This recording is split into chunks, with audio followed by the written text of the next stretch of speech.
The chamber was filled with voices from hundreds of different species when Daniel Grant stood up from his seat.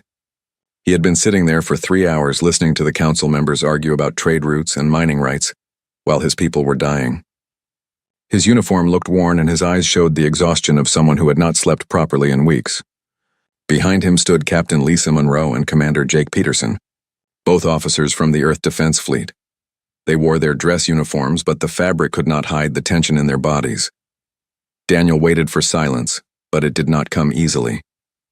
The council members continued their discussions as if the human delegation was not even present. Finally, he raised his hand and activated the speaking platform. His voice cut through the noise with a clarity that made several alien representatives turn their attention toward him. He spoke about the Kryn swarm and how they had attacked the outer human colonies without warning. He explained that 70,000 civilians had died in the first wave of attacks. He reminded the council that humanity had signed a mutual defense pact 47 years ago, when Earth first joined the Galactic community. He asked, not for the first time, for military support to push back the invasion. High Counselor Thex of the Valix Empire leaned forward in his elevated seat. His 4 eyes blinked in a pattern that showed dismissal rather than concern. He said that humanity had expanded too quickly into disputed space. He claimed that the Council had warned Earth about moving into those territories. He stated clearly that the Council could not waste resources on every species that made poor decisions. Around the massive circular chamber, representatives from 200 different species remained quiet. Some looked away from Daniel's face. Others displayed what passed for satisfaction among their kind. No one spoke in support of the human request. Daniel continued speaking despite the growing hopelessness he felt. He reminded them that humanity had helped rebuild the Taurian Collective after the Cascade Plague devastated their worlds. He mentioned how human agricultural scientists had solved the Denari famine when their crops failed for 3 consecutive years. He listed every time Earth had answered a call for help from the Council without hesitation or demands for payment. Counselor Preen of the Sardax coiled her long body in a gesture of impatience. She said that humanity had been compensated fairly for their services. She called Daniel's words emotional appeals and said they were becoming tiresome to listen to. Several other council members made sounds that indicated agreement. Daniel felt something break inside him at that moment. It was not anger exactly, but rather a cold understanding that changed everything. He closed the datapad he had been holding and looked around the chamber one final time. He saw species that humanity had saved from disaster. He saw civilizations that had benefited from human generosity and innovation. He saw politicians who cared more about power than lives. Lisa stepped forward and placed her hand on the ceremonial sword at her hip. She said that humanity was withdrawing from the Galactic Council effective immediately. She stated that all treaties, trade agreements, and defense pacts were now void. Her voice carried no emotion, but her eyes burned with controlled fury. The chamber erupted in response, but not with concern. Many of the council members laughed or made their species equivalent of amused sounds. Thex waved one of his appendages in a gesture of dismissal. He said that humanity could not simply leave the council. He mentioned the charter requirements and the procedures that had to be followed. Daniel interrupted him with words that had been building inside for weeks. He said that humanity had signed the charter in good faith. He explained that faith required trust on both sides. He stated that a council which watched human civilians die and called it politics had broken that faith completely. He declared that the Terran Federation owed nothing to beings who valued political convenience over honor. Jake moved to stand beside Lisa and Daniel. He said that humanity would find its own path forward. He mentioned that Earth had always been good at solving impossible problems. He suggested that the Council should not underestimate what desperate humans could accomplish when left alone. Thex made a clicking sound that his translator interpreted as laughter. He said that humanity would return soon enough. He asked where Earth would purchase advanced medical supplies now. He questioned how humans would obtain quantum drives for their ships. He wondered aloud who would sell them null shields and other technologies they could not produce themselves. Daniel smiled, but there was no warmth in the expression. He said that humanity would figure out how to make those things themselves. He added that humans had always been good at learning and adapting. He thanked the Council for teaching Earth an important lesson about self-reliance. The 3 humans turned and walked toward the exit. Their footsteps echoed in the chamber as the council members returned to their discussions. Already the representatives were forgetting about the human delegation. Already they were moving on to other business. They treated the human withdrawal as a minor tantrum from an emotional species that would soon realize their mistake and come crawling back. Lisa, Jake, and Daniel walked through the corridors of the council station without speaking. Other species passed them in the halls, but no one stopped to ask questions or express concern. The humans had been part of the galactic community for nearly 5 decades, but in that moment they felt completely alone. When they reached their ship, a small diplomatic vessel called the Mercury, they finally allowed themselves to show emotion. Lisa slammed her fist against the bulkhead. Jake sat down heavily in the pilot's seat and put his head in his hands. Daniel stood at the viewport looking back at the massive station that represented everything humanity had hoped to be part of. He thought about the families of those 70,000 dead civilians. He wondered how he would explain to them that the galaxy had decided their lives were not worth saving. He questioned whether humanity had made a mistake by reaching for the stars and joining a community that did not truly accept them. But then he thought about human history. He remembered how many times humanity had faced extinction or disaster on Earth. He recalled how humans had always found a way to survive and grow stronger. He realized that being alone was not the same as being defeated. Jake started the engines and set course for Earth. The journey would take several weeks even with the quantum drive. That would give them time to prepare their report and recommendations. That would give Earth's leaders time to decide what came next for humanity. As the Mercury pulled away from the council station, Daniel made a silent promise to those 70,000 dead. Humanity would survive this betrayal. Humanity would grow stronger. And one day the Galactic Council would understand the mistake they had made. But by then it would be too late for apologies. The ship jumped to faster than light speed and left the council behind. In the chamber, the representatives continued their political games, completely unaware that they had just made the worst decision in galactic history. They had dismissed humanity as weak and dependent. They would learn how wrong they were. But first, they would learn what silence truly meant. 9 months had passed since the human delegation walked out of the council chamber. Trade Administrator Velen of the Chorus sat in his office reviewing quarterly reports with growing confusion that slowly turned into concern. The numbers told a story that should not have been possible for such a short time period. Every human ship had disappeared from council space. The busy trade routes that once carried human vessels between stations now stood empty of Earth traffic. The listening posts that humanity had maintained near dangerous sectors were abandoned and dark. The embassies that had represented human interests on dozens of worlds were closed with no forwarding information. Velen called his assistant Core into the office and asked about communication with Earth. The young Valix checked the records and confirmed that humanity had sent no messages to any council species. No requests, no complaints, no diplomatic correspondence of any kind. It was as if humanity had simply erased itself from galactic affairs. Core mentioned that several ships had tried to enter human space to re-establish contact. Each vessel had been turned away at the border by human defense forces. The rejections were polite but absolutely firm. Humanity was closed for business and offered no explanation why. Velen looked at the specific trade numbers and felt his scales ripple with unease.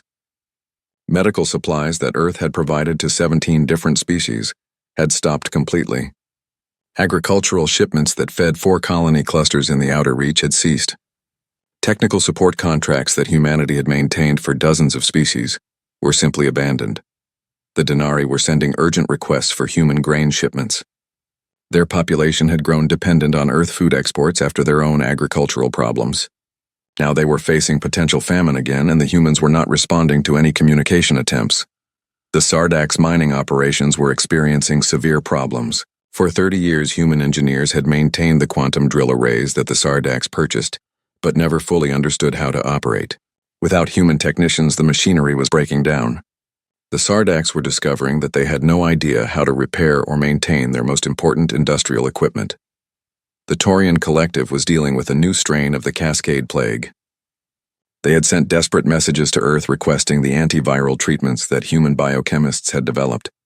Every message came back marked as undeliverable. The Taurians possessed the formula for the medicine, but lacked the precision manufacturing techniques to actually produce it. Human scientists had always handled that part of the process. In the council chamber, Councillor Preen raised concerns for the first time since the humans departed. She said that the silence from Earth was becoming troublesome. She suggested that someone should verify what humanity was actually doing with itself. Another counselor reported that a diplomatic vessel had been sent to human space 2 weeks ago. The ship had been met at the border by human defense forces. The humans stated politely that Earth was focusing on internal development. They expressed no interest in external relations at the current time. They refused to provide any additional information. High Counselor Thex made a dismissive sound. He said that humanity was probably sulking about the Council's decision. He claimed their technology was 50 years behind Council standards. He suggested that Earth would realize its mistake soon and come begging to rejoin. But in the dark of space beyond the borders that the Council could observe, humanity was working with focused intensity. Thousands of scientists, engineers, and technicians collaborated on projects that would have seemed impossible 9 months ago. Commander Jake Peterson stood on the bridge of a new ship called the Liberty. It was one of 50 vessels in Earth's rapid deployment fleet. Every ship had been built with one purpose: to ensure humanity would never again depend on alien mercy for survival. Lieutenant Amy Walsh reported from the tactical station. She said the quantum drives were fully operational. She confirmed that all systems were showing optimal performance. She added that the test results were exceeding their initial projections. Jake nodded and ordered her to take them through the complete test sequence. He said that humanity needed to understand every system they built from the ground up. He was not interested in using technology they did not fully comprehend. The truth was that human engineers had reverse-engineered the quantum drives that Council species sold them. More than that, they had improved the design. Human scientists discovered that the Council versions were inefficient and unnecessarily complex.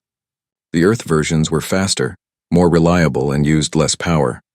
On Earth itself, Dr. Helen Foster presented findings to the Federation Science Council. She explained that humanity had not only replicated null shield technology, but had enhanced it significantly. The new human shields were 30% more efficient and required considerably less power to maintain. Director Paul Martinez listened carefully and asked how long until full production could begin. Helen said 6 months at most. She mentioned that manufacturing facilities were being built on Luna and Titan. She added that Mars had volunteered to handle additional production if needed. Paul asked about medical supplies. Helen smiled and said that production was already underway. She explained that humanity no longer needed Council pharmaceutical companies. Everything they used to purchase could now be manufactured on Earth or its colonies. In most cases, the human versions were superior to the Council equivalents. Paul allowed himself a slight smile.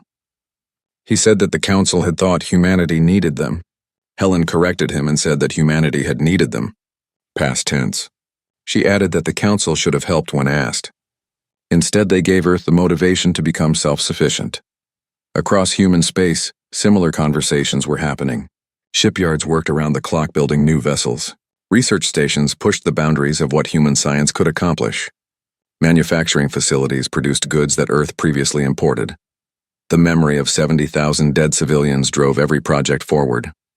The sound of Council laughter in that chamber echoed in the minds of everyone who worked. Humanity had been dismissed as weak and dependent. They were proving otherwise. With every passing day, Lisa Monroe visited one of the new shipyards in orbit around Mars. She watched workers assemble the hull of a massive carrier that would dwarf anything in the current human fleet. The foreman, a man named George Harper, explained that they were ahead of schedule. Lisa asked how that was possible. George said that people were volunteering for extra shifts without being asked. He mentioned that workers were solving problems faster than expected. He explained that everyone understood what was at stake. Back on Earth, Daniel Grant worked in his new role as Federation Secretary of External Affairs. His office received requests from 30 different Council species. All wanted to re-establish trade relations. All wanted access to human technology. All offered what they considered generous terms. Daniel read through each request carefully.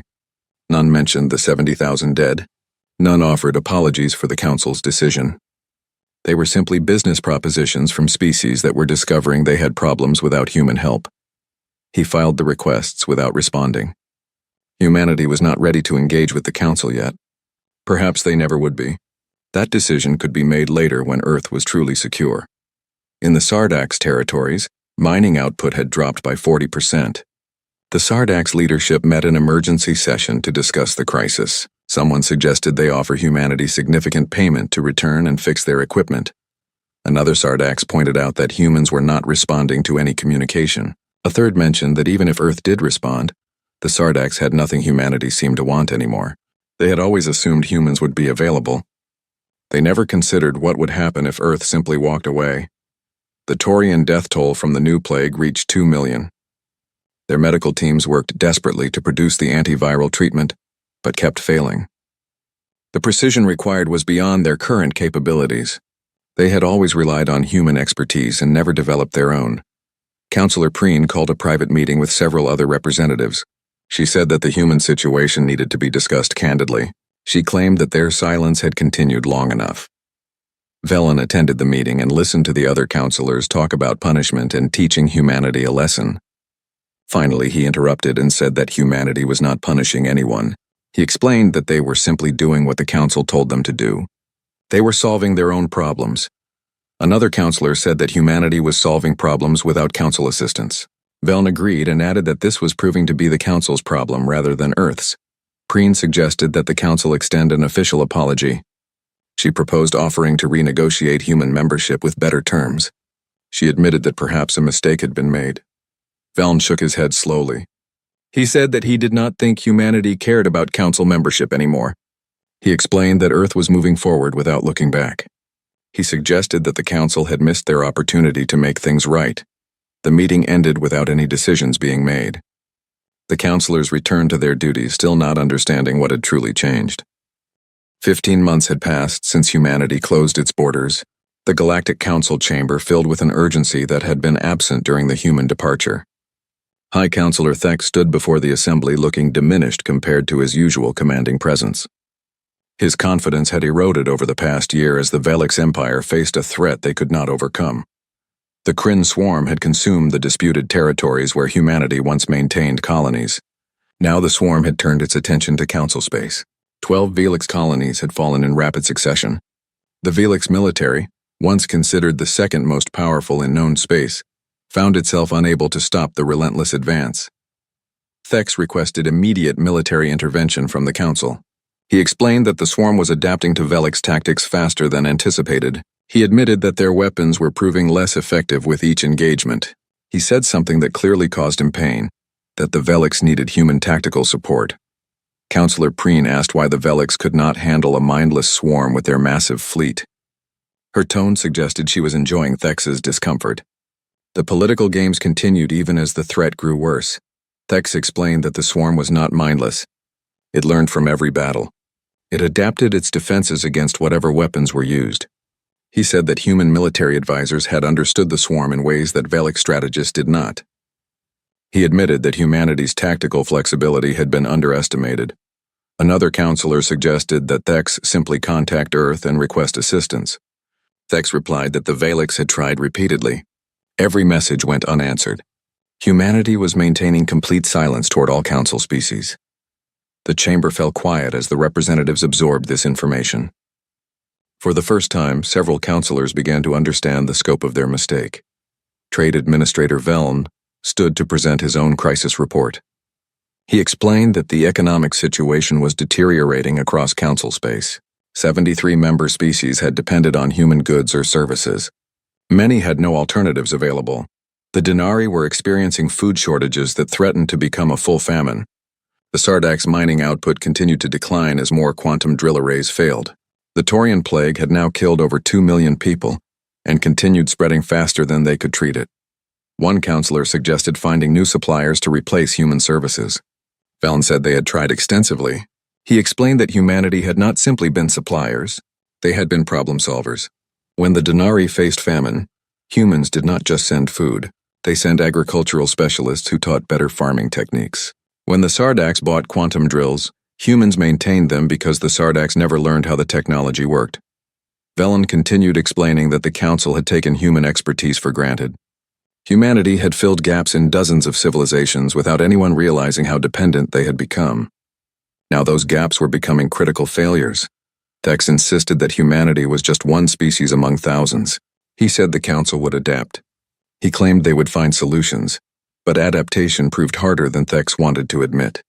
The Velix lost 3 more colony clusters to the Kryn swarm. Their military leaders held emergency meetings trying to develop new tactics. Every strategy they tried seemed to work once before the swarm learned to counter it. The Sardac's economy began a serious collapse as mining operations ground to a halt. Mining was the foundation of Sardac's wealth and power, Without functioning quantum drills, they could not extract the rare minerals that made their civilization prosperous. They had grown dependent on human engineering without developing their own expertise. The Taurian death toll reached 3 million. Medical facilities were overwhelmed. Doctors worked until exhaustion trying to save lives. The government sent increasingly desperate messages to Earth begging for help. Every message returned undelivered. A Valix patrol encountered something unexpected near the former disputed territories. They found evidence of a battle. Swarm hive clusters had been destroyed with remarkable efficiency. The debris pattern suggested advanced weapons technology beyond current Council capabilities. The patrol investigated further and discovered something that shocked them. Human ships had been there. Fresh burn marks on destroyed swarm vessels matched no known Council weapons. Whatever humanity had used was new and devastatingly effective. The patrol commander sent a priority report to the Valix military command. She described weapons signatures that suggested Earth had made significant technological advances. She estimated that 3 swarm hive clusters had been eliminated in under 2 hours. Thex read the report multiple times trying to understand the implications. 2 years ago, human weapons technology had been 50 years behind Council standards. Now they were using systems that the Valix could not identify or replicate. The patrol had attempted to contact the human ships. They wanted to ask how Earth had developed such effective weapons against the swarm. The human vessels had ignored all communication attempts. They completed their mission and departed without acknowledging the Valix presence. Preen called another private meeting with trusted counselors. She spread the patrol report across the table and asked what they were really facing. She said that humanity was not behaving like a species that needed the Council. Velen agreed and added that human behavior suggested they no longer wanted anything from the Council either. He explained that species which needed support did not develop revolutionary weapons technology. They did not close their borders. They did not ignore desperate pleas for help. One counselor suggested that humanity was being deliberately cruel. Another claimed Earth was trying to teach the Council a lesson. Preen shook her head and said they were missing the point. She explained that humanity had moved on. Earth was not trying to teach lessons or punish anyone. They were simply taking care of their own interests. The Council had become irrelevant to human concerns. Velen added that this was unprecedented in galactic history. Species did not usually develop self-sufficiency so quickly. They did not create technological breakthroughs in mere months. They did not transform from dependent to independent in less than 2 years. Preen said that perhaps humanity had never been truly dependent. Perhaps Earth had been capable of these achievements all along. Perhaps humans had chosen cooperation over isolation until the Council proved that cooperation was a mistake. The private meeting continued for hours, but reached no conclusions. The counselors could not decide how to approach a species that showed no interest in talking to them. Meanwhile, the problems continued growing worse. The Valix lost 2 more colonies. The Sardax government faced protests as economic conditions deteriorated. The Taurian medical system began collapsing under the weight of the plague. Other Council species started experiencing their own problems. A species called the Vex discovered that their atmospheric processors were failing. Human technicians had maintained the systems for decades. Without them, the Vex were learning that they did not understand their own life support infrastructure. The Pell encountered a spatial anomaly near their homeworld. They sent requests to Earth for scientific assistance. Humans had helped them navigate similar anomalies in the past. The messages went unanswered, and the Pell had to evacuate 3 orbital stations when their own scientists could not solve the problem. Across Council space, the pattern repeated. Species discovered gaps in their knowledge, capabilities, and infrastructure. Humanity had quietly filled those gaps for years. Now the gaps were becoming dangerous. In the Council chamber, debates grew more heated. Some counselors wanted to send a military force to Earth and demand cooperation. Others suggested economic sanctions. A few voices began suggesting that perhaps the Council should admit they had made a mistake. Thex opposed any admission of error. He argued that doing so would show weakness. He claimed that humanity would eventually realize they needed the Council. He insisted they just needed to wait. Velen stood and said that waiting was not working. He explained that every week brought new crises. He asked how many more species needed to suffer before the Council acknowledged reality. Preen supported Velen and added that pride was a luxury they could no longer afford. She said the Council needed to extend a genuine apology and offer real concessions to bring humanity back. The debate continued without resolution. The council remained divided between those who understood the severity of the situation and those who clung to old assumptions about galactic politics. Far from council space, humanity continued working. Ship production accelerated. New technologies moved from research to deployment. Training exercises prepared human forces for threats the council had dismissed. Captain Lisa Monroe stood on the bridge of the Defiant, the new flagship of Earth's defense fleet. She reviewed tactical reports showing that human forces had eliminated 5 more swarm hive clusters. The operations had gone perfectly. Not a single human casualty. She thought about the council chamber where Thex had laughed at Earth's request for help. She wondered if he was still laughing. She suspected not. The swarm was teaching the Velix what humanity had learned the hard way. In space, pride and politics meant nothing. Only capability mattered, and humanity's capability was growing with every passing day. 22 months after humanity closed its borders, the Galactic Council received a report that changed everything. A Velix patrol had been observing swarm movements near former human territories when they witnessed something extraordinary. Human ships had appeared without warning and engaged 3 swarm hive clusters simultaneously. The battle lasted less than 2 hours. When it ended, all 3 hive clusters were destroyed. The human fleet departed as suddenly as it had arrived, leaving no communication and offering no explanation. The patrol commander sent detailed scans to Velix Military Command. The weapons signatures showed technology that seemed impossible. Human ships moved faster than their old quantum drives should have allowed. Their shields absorbed swarm attacks that would have destroyed Velix vessels. Their weapons cut through swarm defenses like they did not exist. High Counselor Thex read the report 3 times. 2 years ago, human technology had been decades behind council standards. Now Earth was deploying systems that made Velix military equipment look primitive by comparison. Captain Lisa Monroe commanded the Defiant, the flagship leading the human operation. Her crew had just finished eliminating the swarm threat when Lieutenant Chris Allen reported incoming communication from the Velix patrol. Lisa asked what they wanted. Chris said the Velix were requesting dialogue. They wanted to know how humanity had developed such effective weapons. They were asking for tactical information about fighting the swarm. Lisa told Chris to ignore the transmission. She said humanity was not there for the Velix. She explained that Earth had cleared the swarm from that sector because it threatened human interests, not to help the Council. Chris mentioned that the Velix were becoming more insistent. They were asking how Earth had made such rapid technological progress. Lisa smiled without warmth. She told Chris to send a simple message. Tell them that humanity figured it out themselves just like they always did. The Defiant and its sister ships turned toward human space. They left the Velix patrol with nothing but questions and a growing sense that the galaxy had changed in ways the Council did not understand. On Earth, former Ambassador Daniel Grant reviewed requests from his office as Federation Secretary of External Affairs. 30 Council species had sent formal inquiries. All wanted to re-establish trade relations. All requested access to human technology. All offered what they considered generous terms. Daniel showed the requests to Director Paul Martinez. Paul read through several and asked what Daniel thought they should do. Daniel said that the Council species were scared. The swarm was not slowing down. Their economies were struggling.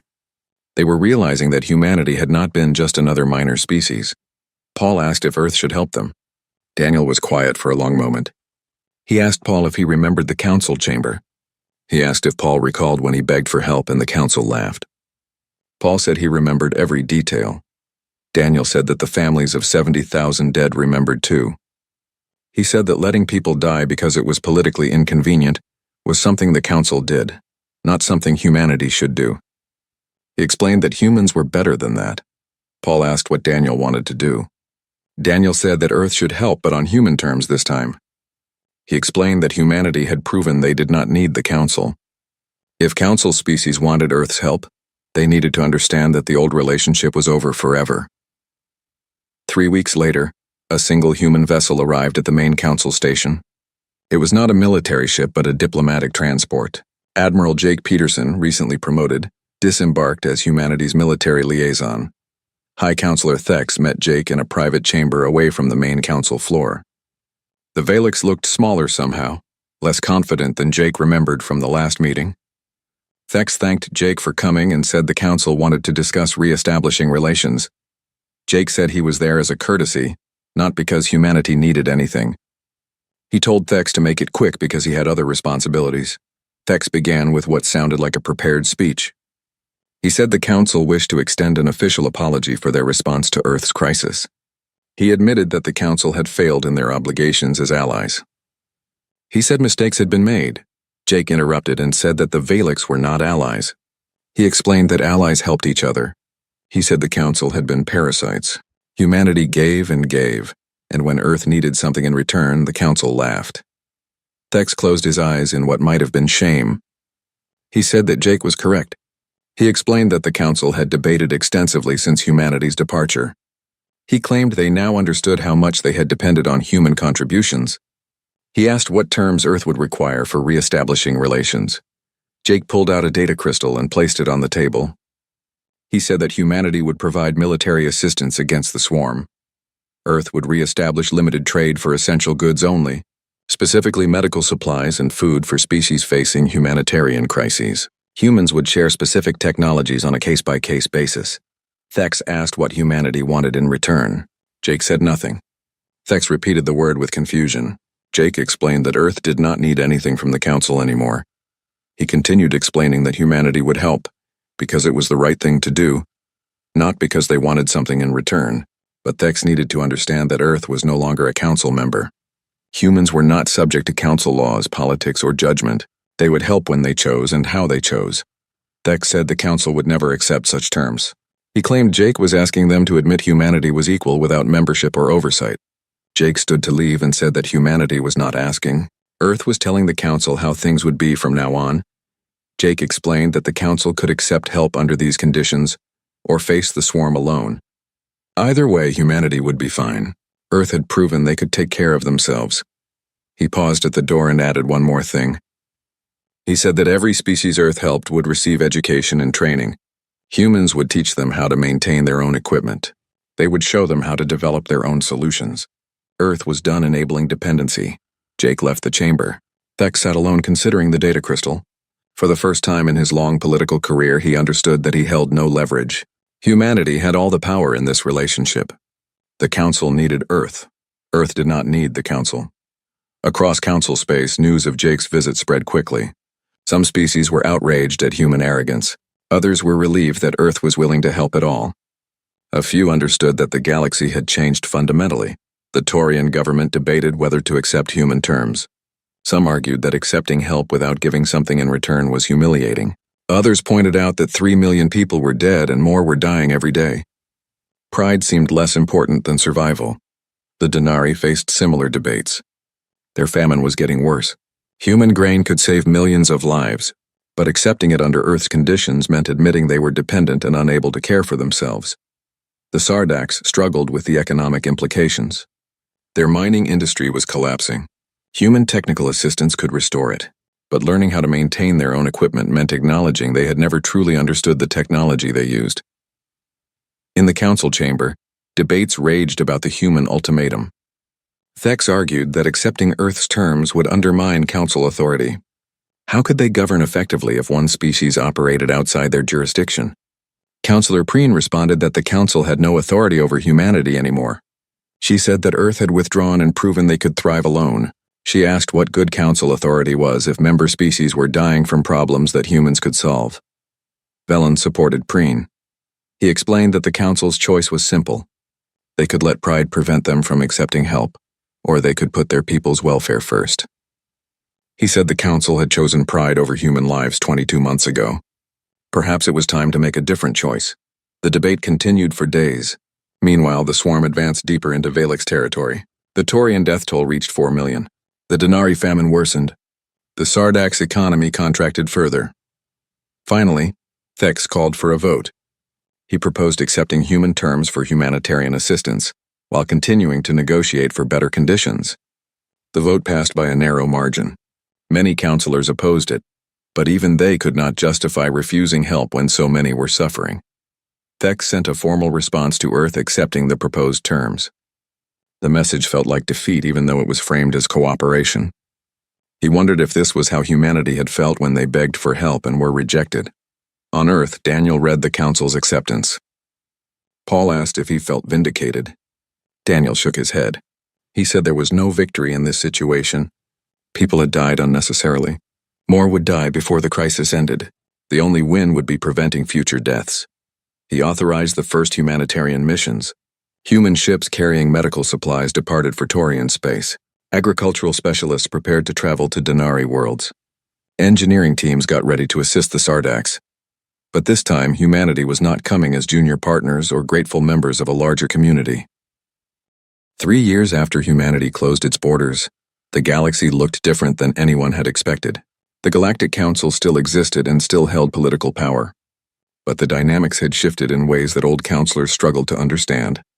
Outside the council structure, humanity had created something new called the Independent Species Coalition. 17 former council members had joined this organization. They were species that had grown tired of being overlooked by the major powers. They were civilizations that wanted genuine partnerships instead of political hierarchies. Ambassador Daniel Grant addressed the coalition's first formal assembly. The meeting took place on a station in orbit around Earth. Representatives from 17 different species listened as Daniel explained the coalition's purpose. He said they were not there to replace the council. He explained that the coalition existed to ensure no species had to beg for help when disaster struck. He talked about building genuine partnerships based on mutual respect. He emphasized that the coalition would not create the same power structures that had failed so many in the council. Dr. Helen Foster presented the Technology Sharing Initiative. She explained that every coalition member would receive training and education, not just finished products. Human experts would help them build their own industries and develop their own innovations. Earth was not creating dependencies. Humanity was creating partners who could stand independently. The coalition faced its first major test quickly. A neutron star collision in the outer reach threatened to devastate several populated systems. The council debated the response for 3 days. They argued about resource allocation and which species deserved priority. They discussed political implications and future favors. The Independent Species Coalition responded in 3 hours. Captain Lisa Monroe commanded the rescue fleet personally. 50 human ships worked alongside vessels from 12 coalition species. They evacuated 4 million civilians before the radiation wave arrived. The operation was efficient and coordinated. No one expected political favors in return. No one calculated future benefits. They simply saved lives because it was the right thing to do. The council took notice of this response. Councillor Preen raised the issue during a session. She suggested formalizing relations with the coalition. She pointed out that they were becoming a significant power block that could not be ignored. High Councillor Thex objected. He called the coalition a rebellion against council authority. He claimed they undermined the established galactic order.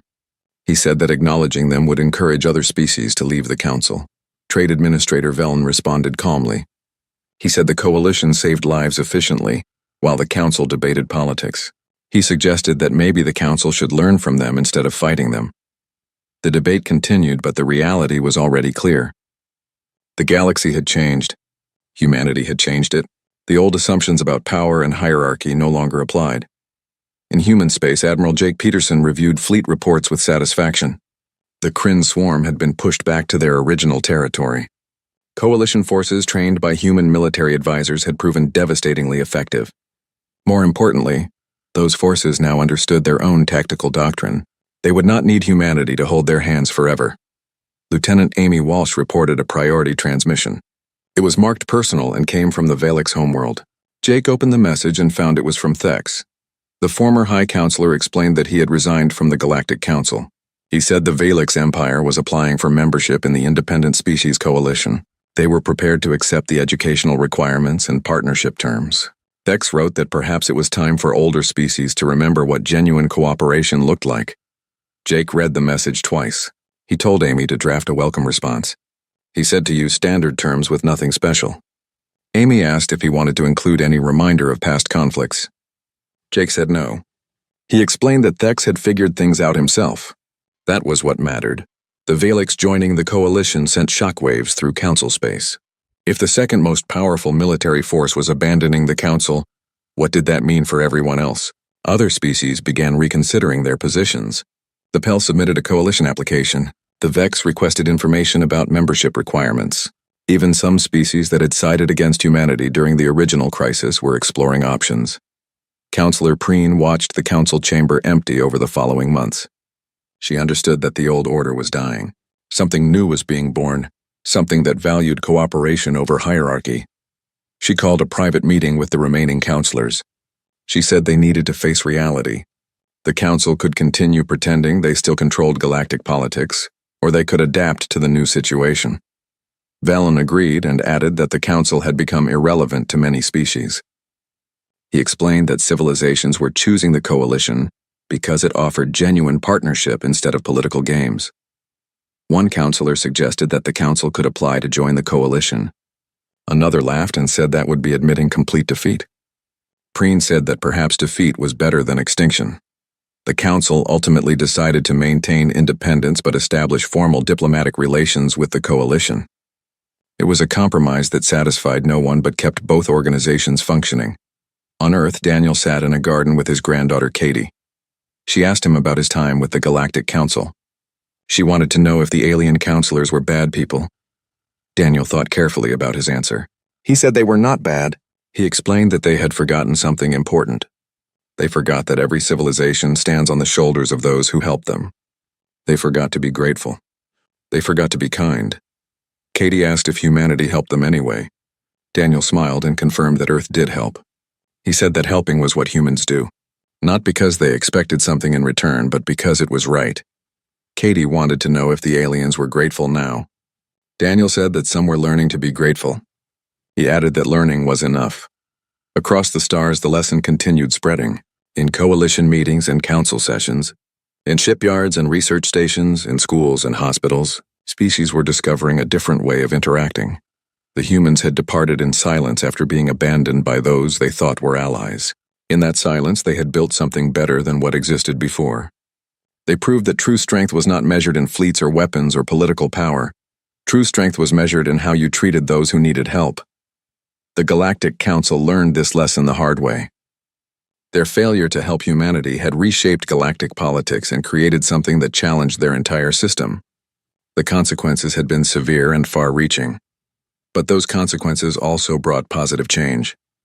Species that joined the coalition learned to be self-sufficient. They developed expertise instead of dependency. They built genuine friendships instead of political alliances. Captain Lisa Monroe stood on the bridge of the Defiant watching coalition ships practice maneuvers. They moved with confidence and skill. They communicated effectively. They had learned well. She thought about the council chamber where Thex had dismissed human pleas for help. She remembered the laughter of counselors who thought Earth was weak.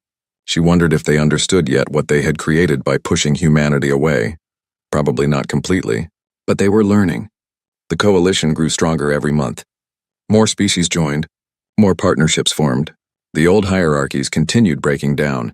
Admiral Jake Peterson reviewed the latest intelligence reports. The swarm was contained. Coalition defenses were holding. Trade was flowing between coalition members. Medical support reached species that needed it. Engineering teams shared knowledge freely. He thought about those 70,000 civilians who died because the council refused to help. Their deaths had sparked a change that reshaped the galaxy. It was not the memorial they deserved, but perhaps it gave their loss meaning. Dr. Helen Foster presented new research findings to the Coalition Science Council. She showed advances in quantum physics that would improve drive technology for all member species. She explained that human scientists worked with researchers from 9 other civilizations. Together they achieved what none could accomplish alone. Director Paul Martinez watched the presentation and felt something he had not experienced in years. Hope. Not hope that the galaxy would accept humanity, but hope that humanity was building something worth accepting. The Galactic Council continued its operations. They still wielded significant power. They still influenced many civilizations, but they no longer dominated galactic affairs. The coalition offered an alternative that many species found preferable. Counselor Preen eventually resigned from the council and joined the coalition as the Sardac's representative. She said that she wanted to be part of building the future instead of clinging to the past. Valen followed 6 months later. He explained that the council had taught him many things, but the coalition taught him something more important. It taught him that partnership was stronger than hierarchy. Humanity never rejoined the Galactic Council. They never needed to. Earth and the coalition created a system that worked better for them.